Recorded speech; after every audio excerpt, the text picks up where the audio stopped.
Hi, my name is Arthur and I've been studying the One Piece world for the past decade of my life. I've taken some of your biggest questions about One Piece lore, including what is the name of the planet, the name of the world's language, the size and population of the planet, and many more questions. This is One Piece lore support.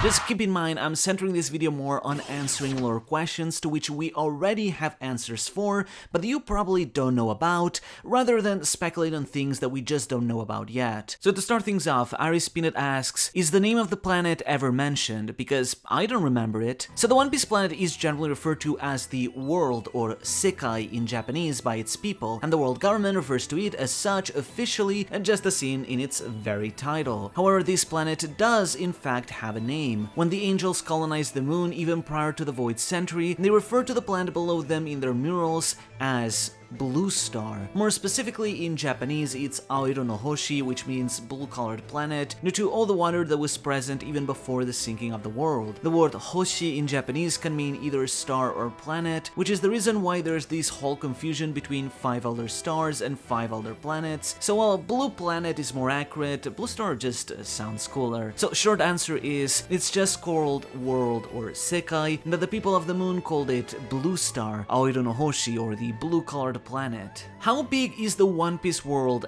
actually? Is it bigger than ours? Asked by a lot of people. So there's a lot of people saying that the One Piece world is way bigger than ours, potentially as big as Jupiter and whatnot, but I personally don't agree with such beliefs. A lot of these assumptions come from Vivi's claim that the Sandora River stretches 50 kilometers from bank to bank, but in all honesty, this is almost certainly a mistake because it doesn't take much to realize just how ridiculously impossible that number is. Oda has always been pretty messy when it comes to large height accuracy. I mean, literally, Zunisha's height has been retconned 3 times at this point, so I wouldn't really take the 50-kilometer statement at face value. Really, I think that the boring answer is that Blue Star is about the same size as our world. The main reason for this is because Blue Star has a calendar of 365 days and 24-hour days, even the same moon phases, meaning that its rotation and revolution around the sun has to be the same as that of our planet. Plus, we've seen characters cross an entire hemisphere in like less than a month on boat, showing that it really isn't as big as it seems. There are some differences in some aspects, but the fact that Oda tried to make it as much like our planet as possible shows that it likely really isn't much different in size. Hell, some people may even like to speculate that it actually is our planet, but who knows about that. So short answer is, despite what some might claim, it's likely not much different than ours due to having an identical calendar system. What is the population of the One Piece world? Asks John Smith. Officially, we don't have a number. The only demographic numbers we have are Alabasta having 10 million inhabitants, and Fishman Island having 5 million inhabitants, as of a decade ago at least. However, let's put into perspective that Alabasta is one of the bigger countries in the Grand Line that we know of, and that number is still incredibly small off, especially compared to big countries of our world. Surely, bigger countries do exist in the One Piece world, probably on the continents found in the blues, but even so, we have to take into account that the One Piece world is a post-apocalyptic setting, meaning that most people likely perished in the Great Flood and haven't had a chance to expand, especially since there's just so little land. This is just my speculation, but considering everything, I'd imagine the number has to probably be less than 1 billion. So short answer is, we don't have official numbers, but given how the world is in a post-apocalyptic state, I wouldn't imagine there being much more than 1 billion people at the very most. What percent of the world is part of the world government? Also by John Smith. So I actually tried to calculate this by counting all the government-affiliated nations we know of, those that are independent, and excluding those that we just don't know, and the number I got is 70%. However, that's named locations. If you add the 22 countries from the Reverie that are still unnamed, assuming we don't have overlap, that number bumps up to almost 80%. Keep in mind that we do have a particular focus on independent countries in the story over government ones, since they're just more historically relevant relevant, but we did also get a ton of them with the Lovely, so it just kind of evens out. So short answer is that we currently know of almost 80%, but obviously there are still many countries we haven't seen or know about. How does the world government deal with two member countries at war? Quite simply,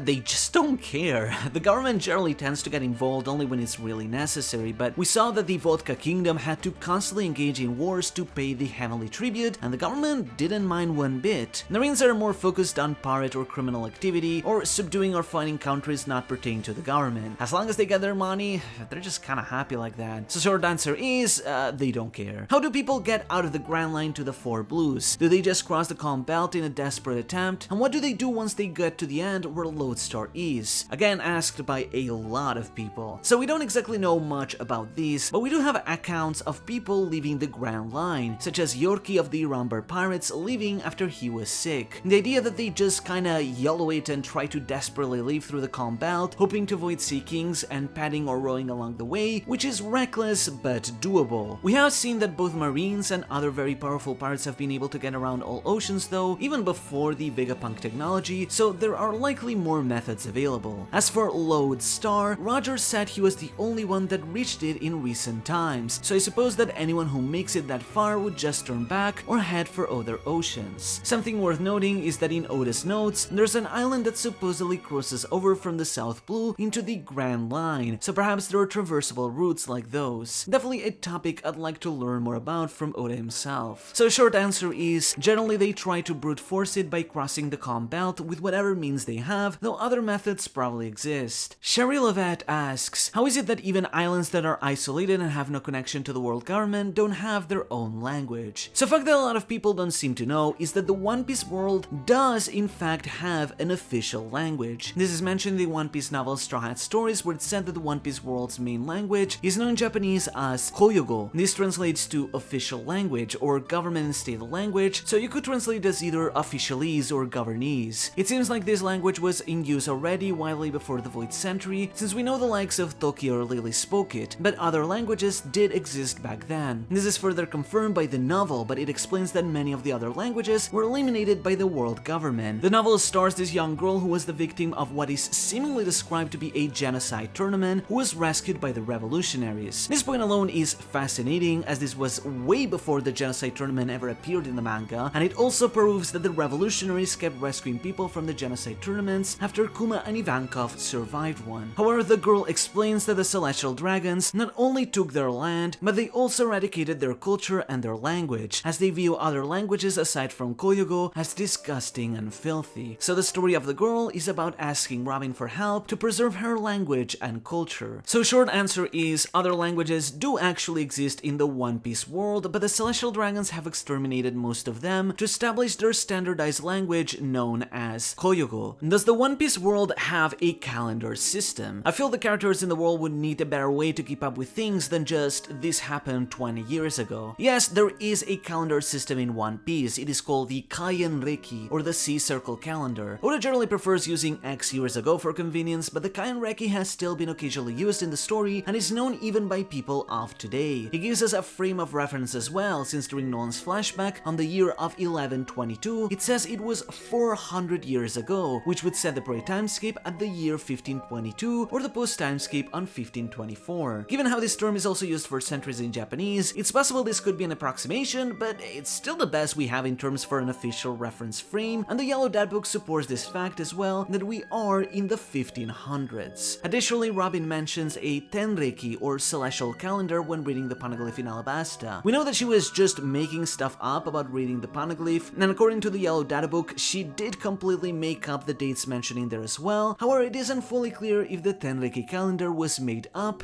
or if that part at least is actually real. If it was real, it would have seemingly been used in ancient times prior to the Kaien Reki, given Alabasta's history that Robin was trying to imitate. An interesting detail about that is that Kai and Ten are part of the kanji for Poseidon or Neptune and Uranus, leading some to wonder if these calendars are named or related to the ancient weapons. So short answer is, we do have a calendar system known as the Kaien Reki. The current year of One Piece is 1524. What's the actual amount of time since Luffy started his journey? From Ace Lolliot. So as we've established, the One Piece calendar says the story starting at the year 1522, while the post-timeskip is the year 1524. But in addition to that, the Viver Card databook has actually provided us with a bunch of reference dates that, when connected to the passing of time mentioned in the story, actually allow us to chart the majority of the Straw Hats' journey. So long story short, Luffy's adventure begins in about early February of 1522, by the start of March they're at Alabasta, and by April the Straw Hats get separated. Then the events of the Summit War take place over another month. So yes, in fact, the pre-timeskip spans only 3 months, which I know is super weird and a lot of people don't like that, but it is the indisputable data that Oda has provided us with. As for the post-timeskip, it starts 2 years later in early February of 1524. By the start of March, Luffy reaches Wano and actually spends a whole month there in total, causing him to reach Egghead around early April, currently placing us at around early to mid-April for the Elbaf arc, meaning it's been 2 months of post-timeskip. If you want it in more detail, I have the specific dates broken down and their sources in my big timeline video. So short answer is, the timeskip lasted 3 months, while the post-timeskip has been going on for 2 months, making it 2 years and 2 months since Luffy began his journey in February of 1522. What is the default history that an average person living in the One Piece verse would know if the world government fabricated a history after the Void Century by Rillick? So we actually get a great example of this during Vegapunk's transmission, where a little girl at Orange Town reads a book about the creation of the world, and as she explains, what most people know is that the world was created 800 years ago when 20 human kings decided to found the world government in an event called the creation of the world, pledging their swords around the empty throne to ensure that none would control the world. Of course though, that is ignoring all the Void Century, Ancient Kingdom, and of course Imu's existence. Most of the world lives in ignorance, or at least did until Vegapunk's broadcast recently. So short answer is that 20 kings founded the world during the creation of the world 800 years ago and pledged around the empty throne. Any further curiosity is forbidden. What happened before the Void Century? Do we have any info on what happened before it? By Samyuddin Anwer. There's actually quite a lot we know about pre-Void Century. The oldest period we know of is the era of dinosaurs from hundreds of millions of years ago, but we have plenty of very old dates, such as the Tree of Omniscience from Ohara being 5,000 years old, the Alubarna Palace being 4,000 years old, and thus civilizations on Alabasta in general, or even Sunisha being over 1,000 years old. One of the most fun random things from before the Void Century is the Long Arm Long Leg War, which started 1,000 years ago and ran even through the whole Void Century, meaning that while the rest of the world was going through a cataclysmic conflict, the Long Arms and Long Legs were just busy with their own small dumb conflict. In terms of major historical events though, we need to consider two. First is the colonization of the moon by the angels. As far as we currently understand, this was prior to the Void Century, since the 3 tribes of angels, the tribes of Burka, Shandia, and Skypiea, would leave the moon due to a lack of resources and then split for different colonies on the planet below by the same names. This would later lead to the foundation of Shandora, which would prosper during the Void Century but collapse right by the end of it. The colonization of the moon is particularly important as it's where we see some of the Void Century's advanced technology beginning to develop. The other important event is what we called the Era of Slaves, a period of suffering, discrimination, and enslavement at the hands of humans. We primarily see this from the eyes of the Tontata tribe, who suffered a lot under the rule of the Don Quixote kings of the time, or Arlong citing how the fishmen were driven from the surface down to the sea floor. It is likely that a lot of the oppression from this time is what served as a partial trigger to the events of the Void Century. So short answer is, many things happened pre-Void Century and we actually know about a lot of them, most important among them the Era of Slaves or the industrial colonization of the moon. How could Doflamingo have learned of the existence of Imu, and is it possible that Doflamingo met Imu in person by You Can't See Me? So this is in fact a fairly unknown thing, but it's pretty much confirmed in the Japanese version that Doflamingo knows about Imu. Dofi spoke of Marijua having a national treasure, but what most non-Japanese fans missed is that he refers to this treasure as an actual person being a living national treasure. This is because he claimed wanting to use the Ope Ope no Mi's personality switching operation to switch personalities with the treasure themselves, so that Doflamingo would become the one who secretly controls the world. He even added it's the biggest secret of the government that would send shockwaves if it was ever released. So when Doflamingo brought up again the national treasure and it debuted in the story, a lot of people people mistook the treasure being the large straw hat, when in reality he was referring to Emu themselves, the actual national treasure. If you go back to Marineford when Doflamingo executed Moria, he even mentioned that he got the orders from someone way higher up than Sengoku, already foreshadowing Emu's existence all the way back then. The question is how he learned it, since he was just a kid when he left Marijois. It's possible all celestial dragons then know of Emu's existence, or at least are vaguely aware of it, as Doflamingo correlated his plotline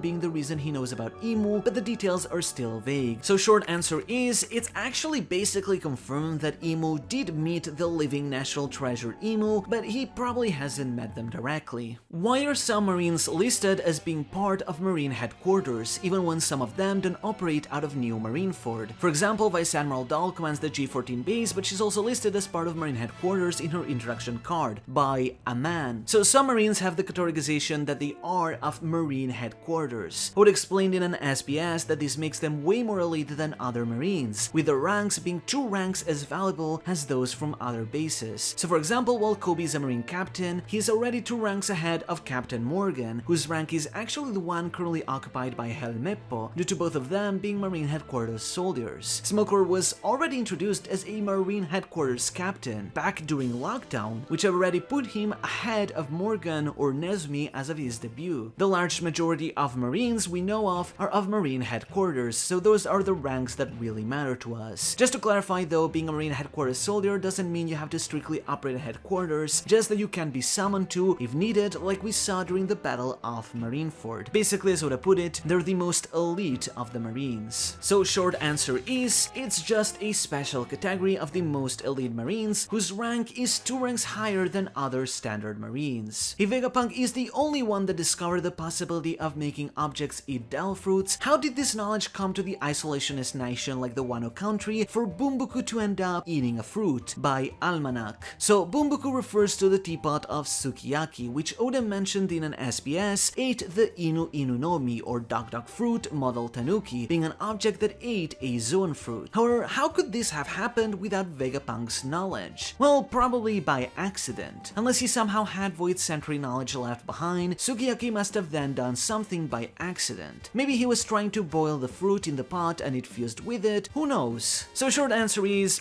we don't know, but it's likely that Sukiyaki either somehow knew about it, or most likely triggered the effect by accident when trying to cook the fruit. Kaustup Virkar asks, does a movie industry exist in One Piece? I mean, if Uta can livestream her performances, surely someone thought of making a movie with the Dendenmushi, right? And if so, who do you think would be the Tom Cruise of this industry? We do know that the One Piece world has a music industry distributed through tone dials, just like we saw with Soul King, and we do know that a theater industry exists on a local level as well, with famous stars like Victoria Sindri. But Uta was the first to really introduce the concept of live streaming, since she did this via prototype for the transmission Dendenmushi Vegapunk invented, which she found shipwrecked at Elygia, on a ship that was meant for Egghead. Books are also widely distributed, as long as they're not world government taboo, and newspapers and magazines are also a thing, as you likely know. A movie industry, however, doesn't seem to actually exist due to how divided the world is. We know some Dendenmushi can take photos and others transmit footage, but I wonder how difficult it would be to retain movie footage. As for the Tom Cruise, well, that's an SBS question in its own right, which Oda would probably answer with something like,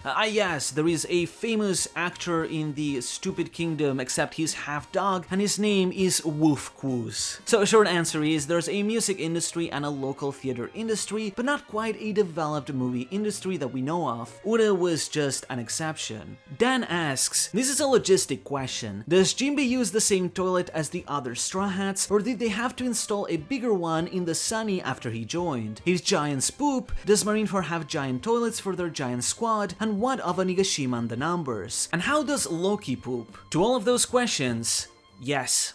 Thank you for watching One Piece Lore Support.